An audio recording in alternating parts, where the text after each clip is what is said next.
ગુજરાતનું smart city એટલે અમદાવાદ અને ગુજરાત મોડેલનો ઢંઢેરો જે શહેરના નામે પીટવામાં આવે છે એ શહેર એટલે અમદાવાદ.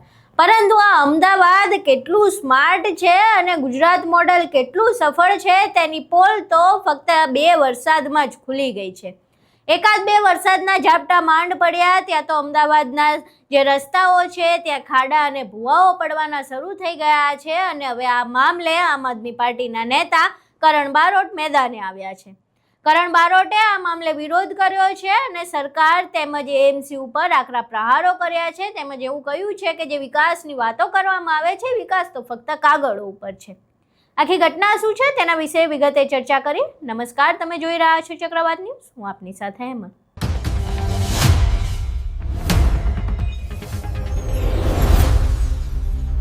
સ્માર્ટ સિટી કહેવાય છે અમદાવાદ, પરંતુ આ કેટલું સ્માર્ટ છે એની પોલ એકાદ 2 વરસાદના ઝાપટામાં ખુલી ગઈ છે.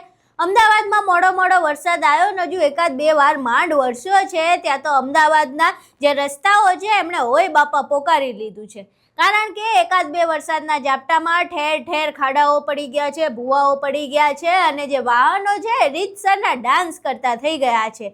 અને વાહનો ડાન્સ કરે છે એને લીધે થઈને જે સામાન્ય જનતા છે એમના કેડના મણકા રહી ગયા છે. હવે આખી જે ઘટના છે એને લઈને આમ આદમી પાર્ટીના નેતા છે કરણ બારોટ, એમણે સરકાર અને એએમસી પર પ્રહાર કર્યા છે અને કહ્યું છે કે આ જે વિકાસ છે એ વિકાસ ફક્ત કાગળિયા પર રહી ગયો છે અને સ્માર્ટ સિટીના જે દાવા છે એ પોકળ સાબિત થયા છે. અહીં સાંભળે કરણ બારોટ સમગ્ર ઘટનાને લઈને શું કહી રહ્યા છે. આજે અમદાવાદની અંદર રોડ રસ્તાની અને પીવાની પાણીની સમસ્યામાં દિવસે ને દિવસે વધારો થઈ રહ્યો છે. આજે સ્માર્ટ સિટીની વાતો કરવામાં આવે છે, વિકાસ મોડેલની વાતો કરીને અમદાવાદને જાહેર કરવામાં આવે છે સમગ્ર ગુજરાતની સામે, પરંતુ વિકાસ ફક્ત કાગળ પર છે, બાકી તો દેખાડો જ થઈ રહ્યો છે. અમદાવાદમાં 2 દિવસ જેટલો વરસાદ પડ્યો. આ 2 દિવસના વરસાદની અંદર રોડ ધસી ગયા, મોટા ભૂવા પડ્યા, કરોડોના ખર્ચે બનાયેલા રોડ તૂટી ગયા અને સરકારની પોલ ખુલી છે, કોર્પોરેશનની પોલ ખુલી છે. ડઝનો મીટિંગ અમદાવાદ મ્યુનિસિપલ કોર્પોરેશન દ્વારા કરવામાં આવી, પરંતુ આયોજન અને અમલીકરણમાં ખૂબ જ અંતર જોવા મળ્યું. જાહેરાતો અને મીટિંગ તો થઈ, પરંતુ જવાબદારી અને ગુણવત્તા સુનિશ્ચિત ના થઈ. આજે અમદાવાદની અંદર મોટાભાગના વિસ્તારની અંદર પીવાના પાણીની અંદર ગટરનું પાણી મિક્સ થાય છે. ગોતામાં શું થયું આપણે સૌએ જોયું, લોકો હોસ્પિટલમાં એડમિટ થવું પડ્યું. આજે પણ ગોતામાં એ સમસ્યા યથાવત છે. નિકોલ હોય, ઓઢા હોય, ઘણી બધી જગ્યાએ પીવાના પાણીની અંદર ગટરનું પાણી મિક્સ થાય છે. વિકાસની વાતો કરતા હોય પરંતુ સારા રોડ રસ્તા ના આપી શકતા હોય, પીવાનું ચોખ્ખું પાણી ના આપી શકતા હોય, લોકોએ પોતાના પૈસે પીવાનું પાણી ખરીદવું પડતું હોય તો આ વિકાસનો અર્થ શું?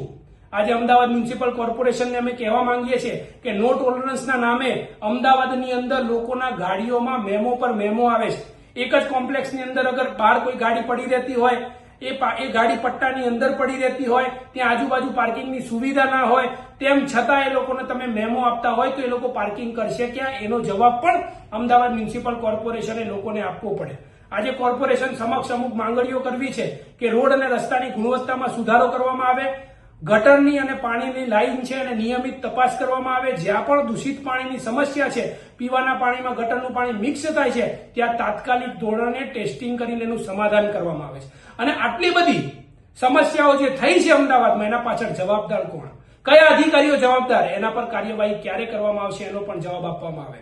અને વિકાસની વાતો કરીએ છીએ તો વિકાસની જરૂરિયાત સૌથી પહેલી એ મૂળભૂત સુવિધાઓથી થવી જોઈએ. તો વિકાસની શરૂઆત અમદાવાદ મ્યુનિસિપલ કોર્પોરેશન એ અમદાવાદના લોકોની મૂળભૂત જરૂરિયાતોથી શરૂ કરે અને વિકાસ ખરેખર છે એવું દેખાડીને પણ બતાવે. જય જય ગણેશ. અહીં તમે કરણ બારોટને સાંભળ્યા. હવે સીધી જ રીતે જે પ્રકારે તેમણે દાવો કરી રહ્યા છે કે સ્માર્ટ સિટીના વિકાસના જે દાવાઓ છે કાગળિયા પર રહી ગયા છે અને ક્યાંક ને ક્યાંક સાચું લાગે છે. કારણ કે એવી કેવી સ્માર્ટ સિટી છે કે એકાદ 2 વરસાદમાં એના રોડ જે છે એ સાવ તૂટી જાય, એમાં ભૂવા પડી જાય. આવી સ્માર્ટ સિટીની વ્યાખ્યા તો હોય જ ન શકે. પરંતુ તોય જો આપણે અમદાવાદને સ્માર્ટ સિટી કહી રહ્યા છીએ તો પછી અમદાવાદની જનતા જ આ સ્માર્ટ સિટીની વાસ્તવિકતા કોમેન્ટ બોક્સમાં જણાવે. કારણ કે હવે તમે જણાવો કે અમદાવાદ સ્માર્ટ છે કે કેમ અને તમારા વિસ્તારમાં વરસાદ બાદ કેવી સ્થિતિ છે, રોડની કેવી સ્થિતિ છે અને શું ખરેખર 1-2 વરસાદમાં રોડની આ સ્થિતિ બાદ તમે અમદાવાદને સ્માર્ટ સિટી કહો છો કે કેમ? તમારા મંતવ્યો અમને કોમેન્ટ બોક્સમાં જરૂર જણાવજો. વિડીયો પસંદ આવ્યો હોય તો વિડીયોને લાઇક કરજો, શેર કરજો અને અમારી ચેનલને સબસ્ક્રાઇબ કરવાનું ભૂલશો નહીં. નમસ્કાર.